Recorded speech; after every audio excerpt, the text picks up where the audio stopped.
எல்லாருக்கும் வணக்கம். இலங்கையின் கல்வி அறிவு வீதம் என்ன பிள்ளைகள்? எழுத்தறிவு வீதம் என்ன? யாராவது? இலங்கையின் கல்வி அறிவு வீதம் 91%. சாரி, கல்வி அறிவு வீதம் இல்ல, எழுத்தறிவு வீதம். அதுலயும் இந்த ஆம்பளை பிள்ளைகள் 93% எழுத்தறிவு வீதத்தை வச்சிருக்கிறாங்க. பங்களாதேஷின் கல்வி எழுத்தறிவு வீதம் 76%. நாங்கள் பங்களாதேஷிட்ட 50 பில்லியன் கடன் வாங்கிட்டு திருப்பி கட்டி முடிச்சினாங்க. இதுல இருந்து என்ன விளங்குது உங்களுக்கு? முன்னால இருக்கிற 6ஆம் ஆண்டுக்காரர் சொல்லலாம், 5 6 சரிகள் 5 மாதம் சொல்லலாம். இலங்கையின் எழுத்தறிவு வீதம் 92%, பங்களாதேஷின் எழுத்தறிவு வீதம் 78%. நாங்கள் 50 பில்லியன் இலங்கை ரூபாய்களை கடனா வாங்கிட்டு கட்டி முடிச்சினாங்க. இந்த எக்கனாமிக் கிரைசிஸுக்கு இல்ல கட்டிட்டோம், அது பெரிய கட்டித்தரம். இதுல உங்களுக்கு என்ன தோணுது? எனக்கு சொல்லணும். விஞ்ஞான கண்காட்சி இந்த கதையால் தான். இதுல உங்களுக்கு என்ன தோணுது?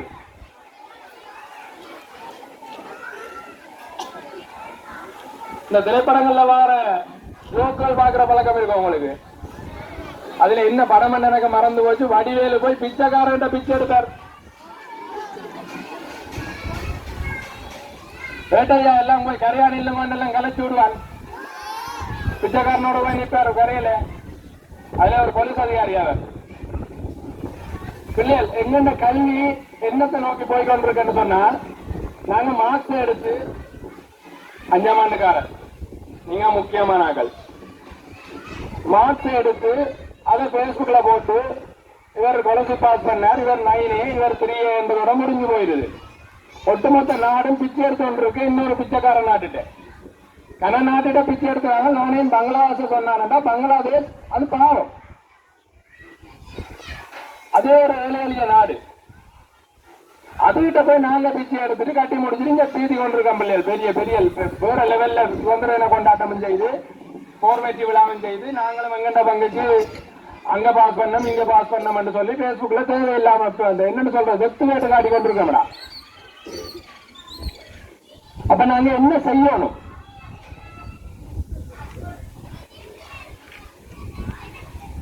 ஒரு சயின்ஸ் டேயில நாங்க இதை பற்றி கதைச்சே ஆகணும். அப்ப நாங்க என்ன செய்யணும்? எங்கள்கிட்ட எல்லார்ட்டையும் திறமை இருக்கு பிள்ளைகள். அந்த திறமை நாட்டை காப்பாற்றுற அளவுக்கு பத்தல. உலகத்துல விஞ்ஞான அறிவியல் ஆய்வுகளை செய்யறதுல பப்ளிஷ் பண்றதுலையும் முன்னுக்கு நிக்கிற நாடு எதுன்னு நினைக்கிறீங்க? இலங்கையோ, பங்களாதேஷோ, இந்தியா? பாப்போம், கொஞ்சம் விட சொல்லுவோம். அமெரிக்கா, சீனா, போரஸ், ஜப்பான், தாய்லாந்து, இவங்க கடைசியா படிச்ச நாடுகள் எல்லாத்தையும் சொல்றாங்க. நீங்க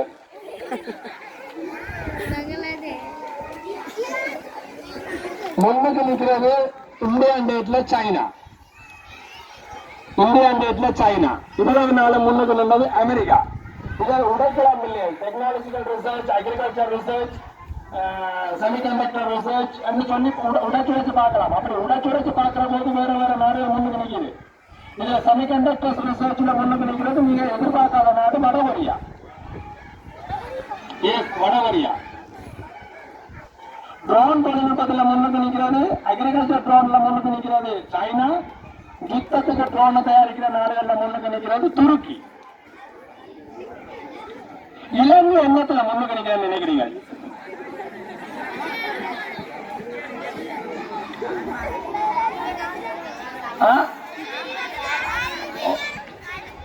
வேற இலங்கை எண்ணத்துல முன்னுக்கு நிற்குது.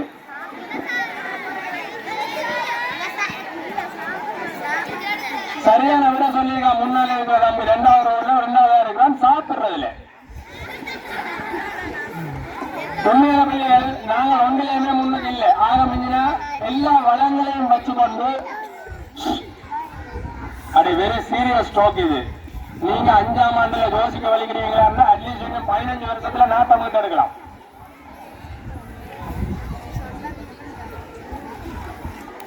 எல்லா வளங்களையும் வச்சுக்கொண்டு பிச்சை எடுக்கிற நாடு என்று சொல்லி ஒரு பட்டியல் போட்டா அதுல நாங்க முன்னுக்கு நிற்போம். எல்லா வளங்களையும், தண்ணி இருக்கு, நிலம் இருக்கு, மலை இருக்கு, நீர்வீழ்ச்சி இருக்கு என்று சொல்லி ஆடு இருக்கு, மாடு இருக்கு, இப்படி ஒரு 12 மாதம் வெயில் இருக்கக்கூடிய சீதோஷ்ண நிலை இருக்கு, வருஷத்துக்கு 2 தரம் நல்ல மழை பெய்யுது, இவ்வளவு குளங்கள் இருக்கு, இவ்வளவு பேர் இன்ஜினியர்ஸ் உருவாக்குறோம், இவ்வளவு டாக்டர்ஸ் உருவாக்குறோம், இவ்வளவு சட்டவாளர்களை உருவாக்குறோம் என்று சொல்லி எல்லாத்தையும் உருவாக்கிய யூஸ்லெஸ்ஸா இருக்கிற நாடுகளுக்கு ஒரு பட்டியல் போட்டா அதுல இலங்கை முன்னுக்கு இருக்கும். பிள்ளை, நீ இதை மாற்ற விரும்புறியா, இல்லாட்டி நீயும் போய் இந்த சாதாரண சேவை பொருளாதாரத்துல போய் முக்குளிக்க போறியா? மாற்ற விரும்புறேன். குட். ஒரு கதை சொல்றேன். ஜான் கில்ஸ் கம்பெனிக்கு ஒரு விசிட் போயிருந்தாங்க எங்க ஃபைனல் இயர்ல, யூனிவர்சிட்டி ஃபைனல் இயர்ல. ஜான் கில்ஸ் கம்பெனி தமிழ்ல இருக்கிற ஒரு ஃபேக்டரி. அப்ப அந்த ஃபேக்டரி எல்லாம் சுத்தி பார்த்தோம். அங்க ஒரு உணவு உற்பத்தி நடக்கிற ஃபேக்டரி வந்து எல்லாம் சுத்தி பார்த்துட்டு கடைசியா வாரா ஒரு HR மேடம் வரா, நல்ல வெள்ள வடிவான அம்மா வரா. அதே நல்ல வெள்ள வடிவான அம்மான்னு சொன்னான்றதுக்கு பின்னுக்கு வரும் கதை. அவசரப்பட்டு முடிவு எடுக்க வேண்டாம், நானே அப்படி சொன்னான். வடிவான்னு ஆறுதலா வடிவா ஜான் கில்ஸ் கம்பெனி இந்த நோக்கங்கள் என்ன எல்லாம் விளங்கப்படுத்தி கொண்டிருக்கிற அதுல நின்று எல்லாம் முடிஞ்சு தாங்கள் என்னென்ன உற்பத்தி செய்யறோம், 143 பிசினஸ் இருக்கு தங்க குடும்பத்துக்கு, நாங்கள் இவ்வளவு உற்பத்தி செய்யறோம், அதில் லாட் ஆஃப் இன்ஃபர்மேஷன்ஸ் அதான் எல்லாம் சொல்லிட்டு கடைசியா கேள்வி நேரம். பிள்ளைகள் நீங்க எங்கள்கிட்ட ஏதாவது கேள்வி கேட்கலாம். நாங்க 44 பேர். நான் கடைசியில கேள்வி கேட்டு பரிசு கொடுக்கலாமா சார்? ஸ்பெஷலி இந்த 5ஆம் ஆண்டுக்காரருக்கு நான் என்ன கலைச்சனான என்றதை திருப்பி சொல்ற ஆக்களுக்கு ஒரு பரிசு இருக்கு. பரிசு இருக்குன்றதே நம்மளுக்கு விளங்க இல்லை இன்னும். குட்டீஸ், அவன் இப்படி இருந்த நாட்டை என்னப்பா முன்னேற்றது? அவனுக்கு நான் இன்னும் என்ன காய்ச்சினான்னு தெரியல. பரிசு கொடுக்க போறேன்னு சொன்ன விளங்கினதோ சும்மா மண்டி ஆட்டு. இப்ப இலங்கை முன்னேறின மாதிரி தான். Right. So this is your questions time. Please ask the questions. என்ன சொன்னா நாங்கள் ஒரு 44 பேர் போயிருந்தாங்க. 44 பேர்ல என்ன கேள்வி கேட்டிருப்போம் நினைக்கிறீங்க? எழுப்பி விளங்கல, கொஞ்சம் சத்தமா சொல்லு, பரவாயில்ல, அதையும் 2 அடிக்க மாட்டேன். 6வது என்ன கேட்டிருப்போம்? வடக்குல இருந்து போனாங்க, ஒரு ஃபேக்கல்டி ஆஃப் அக்ரிகல்ச்சர் யாழ்ப்பாண பல்கலைக்கழகத்துல போனாங்க. தமிழ்ல அந்த ஃபேக்டரியை பார்த்து ஆண்டதா மூடாம இளையான் பூந்து கூட விட்டாங்க. அவ்வளவு பெரிய ஃபேக்டரி. ஃபர்ஸ்ட் டைம் ஒரு யுத்தம் முடிஞ்ச பிறகு ஒரு ஃபேக்டரிக்கு போயிருக்கிறோம். அதுவும் ஸ்பெஷலி நான் கிளிநொச்சியில இருந்து போனான். எனக்கு எதுவும் பெரிய ஃபேக்டரி லெவல்ல எதுவும் தெரியாது. அந்த இளையான் கூட விட்டது நான் தான். என்ன கேட்டிருப்போம் நினைக்கிறீங்க? நான் பரவாயில்ல, மன்னார்ல இருந்து வந்த ஒன்றாலுமே கேட்டது, மேடம் நாங்கள் இங்க உங்கள்கிட்ட வேலைக்கு வரலாமாண்டு. இது நானே நல்ல வேலையாக நினைச்சுதான் கேட்டது. நல்ல வெள்ள வடிவானாலும் நான் சொன்னேன். முகமெல்லாம் சிவந்த வாக்கு, கோபம் வந்து ஆள் ஒரு சிவப்பான ஆளா மாறி மனசு பேசுது பேச்சு தாங்க முடியல. அவன் ஒட்டுமொத்தமா கதைச்ச டைம் விட எங்களுக்கு பேசின டைம் கூட.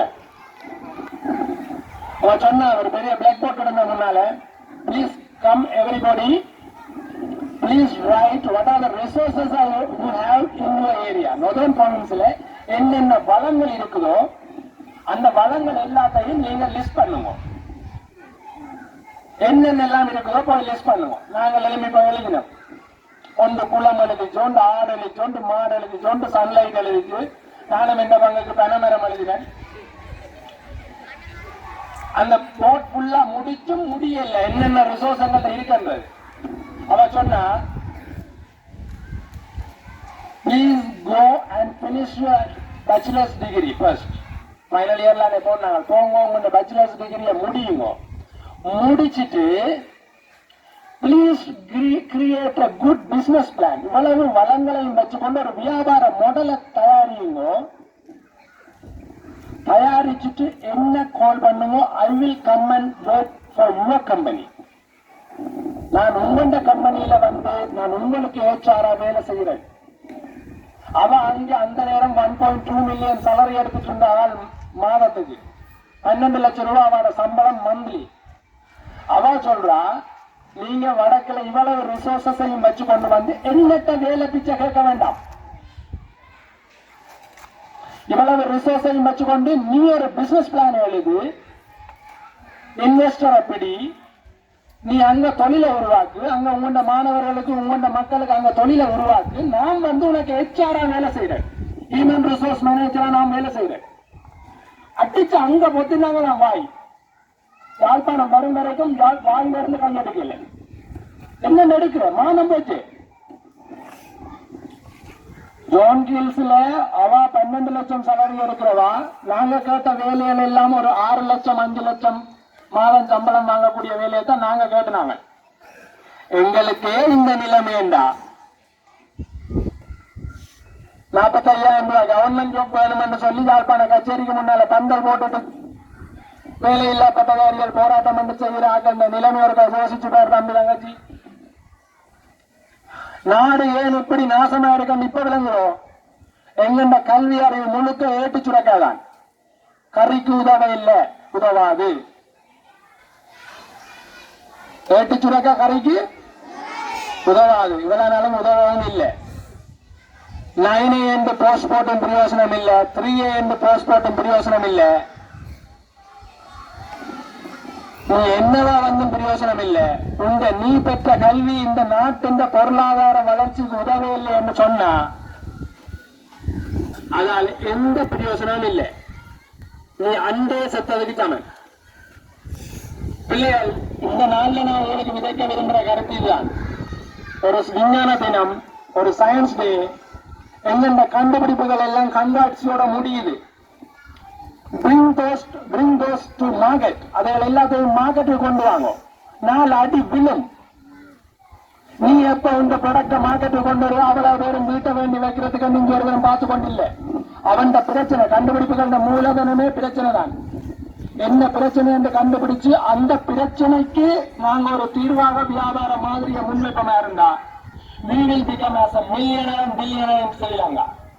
கல்வியை கட்டிட்டு வேற நாட்டுக்கு ஓடுறது ஊழல் தான். உனக்கே நீங்க இலவச கல்வி தரப்படுது, உனக்கே நீங்க இலவச கல்வி தரப்படுது. பிள்ளை நாட்டுக்கு நல்லது செய்யணும். என்ன நல்லது செய்யணும்? நீ வேலையில்லா பட்டதாரிகள் சங்கத்துல சேர்ந்து போராட்டம் செய்யறதும். அப்ப இலவச கல்வியின் நோக்கம் என்னடா? அம்மா அப்பா பாக்குறதும் நல்லா படிச்சு நல்ல வேலைக்கு போய் அங்கதான் பிள்ளை வர்றீங்க. பிள்ளைகள் நல்லா படிச்சு நல்ல வேலைக்கு போய் என்பதை நிப்பாட்டு. முதல்ல நல்லா படி, நல்லா விளையாடு, நல்ல வேலைக்கு போற அந்த கதையை நிப்பாட்டு. நீ வேலையை உருவாக்கணும். அதுக்குதான் உங்களுக்கு இலவச கல்வி தரப்படுது. வெளியில நிக்கிற கல்வி பெற முடியாத அவ்வளவு பேருக்கும் சேர்த்து நீ தொழிலாளி உருவாக்கணும். உனக்கு யூனிவர்சிட்டி வரைக்கும் இலவச கல்வி தரப்படுது. உன்னையும் வளர், இந்த ஊரையும் வளர், இந்த மாவட்டத்தையும் வளர், இந்த நாட்டையும் வளர். That's final. நாங்க என்ன செய்யறோம்? பாதி பேர் இதுல வெளிநாடு ஓடிடுவோம். வேற யாருக்கும் அடிச்சு கொடுத்தோன்றிருப்போம், முளைச்சு கொடுத்தோன்றிருப்போம். அங்க இருந்து நீ அனுப்புற பிச்சை காசு இங்க தேவையில்லை. எங்களுக்கு நீ வேணும், இந்த மண்டை வேணும். பிரெயின் ட்ரைனிங் அலோ பண்ண இயலாது. நாங்கள் இங்க தொழில்வாய்ப்பை உருவாக்கணும். அவன் வெளிநாட்டுக்கு போறவன் வெளியில என்ன வகையான வாழ்க்கை எதிர்பார்க்கிறானோ அந்த வாழ்க்கையை இங்க கொடுக்கணும். இல்லை, நீ உருவாக்குற அந்த நாட்டுல வெளியில போனவன் எல்லாம் நீங்க திரும்பி ஓடி வரணும். அடே, யூகேல இருக்கிறத விட ஸ்ரீலங்காவில வாழ்றது நல்லா இருக்கேன்னு நினைச்சு ஓடி வரணும். இதை சேலஞ்சா எடுக்கணும். சும்மா கதை கேட்டுட்டே கைதாட்டி போட்டு விட வேணாம். இத இன்றைய விஞ்ஞான தினத்திலே எத்தனை பேர் ஒரு சேலஞ்சா எடுக்க ready? I will do it என்று சொல்லணும். சும்மா பக்கத்துல இருக்கிறவங்க ஐயோ எத்தனை உயர்த்த வேணாம் பிள்ளை எனக்கு. நீங்க அடுத்த முறை சயின்ஸ் இனத்திலேயோ அல்லது வேற எண்ணத்திலேயோ சந்திக்கல. இந்த விடுங்க, கையை விடுங்க. இந்த கையெழுத்துல இந்த பெர்சன்டேஜ் அதிகரிச்சிருக்கணும். ஒருத்தன் கையத்துல மறந்து பக்கத்துல காய்ச்சி வந்திருக்கான். இவன் என்னென்ன மாத்த போறான்னு தெரியல. வாங்கிட்டோம். இன்னும் ஒரு கதை வேணுமோ? அப்படியெல்லாம் சொல்லலாது. முதல்ல நீ நான் சொன்ன அவலாத்தையும் மனசுக்கு எடுங்க. சும்மா 68 தினம் பெறும் பிள்ளைகள் அதுல ஒரு தினமா சயின்ஸ் டே கடந்து போக வேண்டாம். நான் மெட்டதில் கொச்சப்படுத்தல. இது நீங்க நாங்க ஜெயிக்கலையா இருந்தா ஒரு இனமா ஒரு தேசமா ஒரு நாடா நாங்க தோத்து போயிடும். விளக்கம் இல்லாம 30 வருஷ யுத்தத்தை 2 பேரும் சேர்ந்து 2-3 இனங்கள் எல்லா இனமும் சேர்ந்து சரித்தோம். எங்களை விட கூட இனங்கள் வாழ்ற நாடு எல்லாம் ஒற்றுமையா சந்தோஷமா இருக்கிறாங்க. எங்களையும் பிள்ளைகளுக்கு அவங்களையும் பிள்ளைகளுக்கு இத்தனை வருஷத்தை நாசமாக்கிட்டோம். இன்னும் இல்லாது விட்டதெல்லாம் சேர்த்து பிடிச்சு முன்னேறி வரணும். இலங்கை அப்படி ஒரு அற்புதமான நாடு. உனக்கு எப்ப அது விளங்க வேண்டாம். நீ எப்ப இலங்கையை விட்டு வெளியில தொழில் நிமித்தமோ இல்லாட்டி கல்வி நிமித்தமோ ஏதோ ஒண்ணுக்கு நீ வேற நாட்டுக்கு போவாதானே, அவனுக்கு வர என்ன போவாதானே, அப்ப விலங்கும் இலங்கை யாருமே. இலங்கை அது வரைக்கும் நானும் பேசிக்கொண்டான் இருந்தேன்.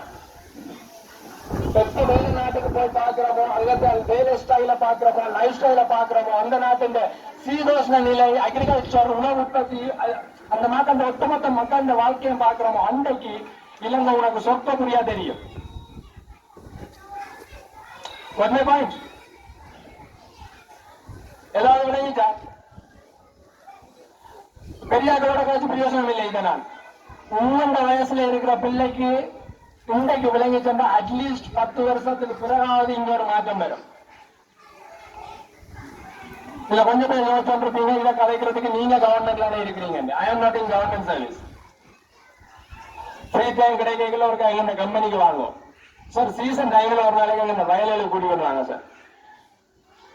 இன்ட்ரெஸ்டா நாங்கள கூட்டி வருவாங்க. How we created the jobs with available resources என்றதை நான் அங்க காட்டுறேன். ஒரு டீமா சேர்ந்து நாங்கள் என்னென்று எங்கள்கிட்ட இருக்கிற வளங்களை வச்சுக்கொண்டு ₹1 பணம் இல்லாம நாங்க என்னென்ன ஒரு எம்பேரை கட்டினம் வளர்த்து கொண்டு வரோம் என்று நாங்க காட்டுறேன். ஒரு உதாரணமா பாருங்க. எங்களை கொப்பி அடிக்க சொல்லல. எங்களை போட்டியாக வரலாம், பிரச்சனை இல்லை. போட்டி நல்ல இல்லை, நாங்க கொப்பி பண்ண தேவையில்லை. அதே விஷயத்தை நீங்க வேற வேற விஷயங்கள்ல கொப்பி பண்ணலாம், பேஸ் பண்ணலாம். அப்படி வாங்க பிள்ளைகள். அதுக்குதான் உங்களுக்கு இலவச கல்வி தரப்படுது. இவ்வளவு டீச்சர்ஸுக்கும் சம்பளம், இவ்வளவு ரிசோர்சஸுக்கும் செலவு, இந்த கட்டணம் அந்த கட்டணம், விலைய கல்வி பணிமனை, அதுக்கு ஒரு வாகனங்கள், diesel. We are spending millions of rupees for your education from our tax money. எங்க டாக்ஸ் காசுல எவ்வளவு காசு உங்களுக்கு செலவழிப்படுது உங்கள் ஒவ்வொருத்தருக்கும். போய் கூகுள்ல சர்ச் பண்ணுங்க. ஒரு 7 படிக்க முடிக்கும் வரைக்கும் எவ்வளவு காசு கவர்மெண்ட் ஸ்பெண்ட் பண்ணுது. ஒரு அக்ரிகல்ச்சர் கிராஜுவேட்டை உருவாக்குறதுக்கு எத்தனை கோடி ரூபாய் செலவழியுது. ஒரு மெடிக்கல் கிராஜுவேட்டை உருவாக்குறதுக்கு எத்தனை கோடி ரூபாய் செலவழியுது. எல்லாமே உங்க அப்பா உங்க அம்மா டாக்ஸ் பே டாக்ஸ் மணில இருந்து செலவழிக்கிற காசு தான். We have a responsibility and accountability. உங்க பொறுப்புடைமை இல்லாம நாங்க இங்க ஒன்றும் கிளிக்கலாம். நீ இது இல்லாம சும்மா உனக்கு பின்னால எம்எஸ்சி பிஹெச்டி முன்னால டாக்டர் முன்னால இன்ஜினியர் என்ன போட்டும் பிரயோஜனம் இல்லை. நாடு பிச்சை இருக்கு. உனக்கு முன்னால எவ்வளவு பட்டம் போட்டு என்னத்தை காண போறீங்க? You have to contribute for the development of the country. அந்த கண்ட்ரியின் டெவலப்மெண்ட்டுக்கு உதவாத எல்லா சுரக்காயும் கரைக்கு உதவாத சுரக்காய் தான். இதுல இருந்து வாங்கின மாத்து எவ்வளவு மேலதிகமா கதை கொண்டுட்டா பக்கத்துல இருக்கு. நம்ம ஆபீஸ் எல்லாம் கிட்ட கிட்ட தான். அதே போல ரோட்டு வழி எங்காலும் பைசைக்கிள் என்ன காணுவீங்க, அந்த நேரம் எல்லாம் கதைச்சு கொள்ளலாம். தனிப்பட்ட கோபதாபங்கள் இருந்தா கல் எடுத்து மண்டையில இருந்து விடக்கூடாது. தேங்க்யூ.